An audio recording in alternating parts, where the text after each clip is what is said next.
దేవుడు ఎరిగిన వాళ్ళు ఎవరనంటే, తన కుమారుడు అనేక మంది సహోదరులలో పెద్దన్నయ్య కావాలి. అప్పటిదాకా దేవునికి ఒక్కడే కొడుకున్నాడు, అద్వితీయ కుమారుడు, జనితైక కుమారుడు.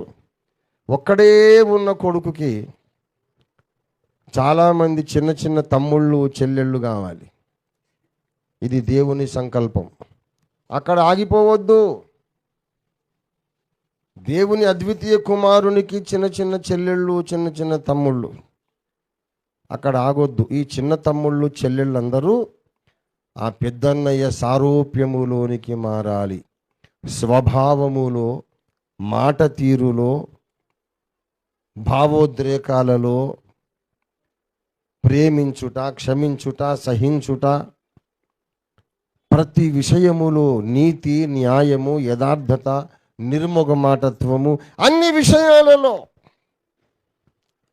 ఆ పెద్దన్నయ్య పోలికలోనికి ఈ చిన్న తమ్ముళ్ళు చెల్లెళ్ళు మారాలి.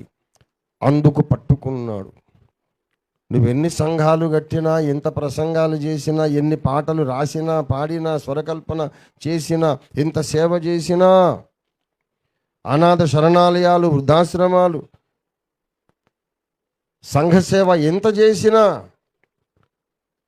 ఆ పెద్దన్నయ్య పోలికగా నీవు చెక్కబడకపోతే దేవుడు నిన్ను పట్టుకున్న ఉద్దేశం ఇంకా నెరవేరలేదు. If you don't become a replica of Jesus Christ, యేసు ప్రభు యొక్క కార్బన్ కాపీగా నువ్వు మారకపోతే నీ బ్రతుకులో దేవుని ఉద్దేశం ఇంకా నెరవేరలేదు.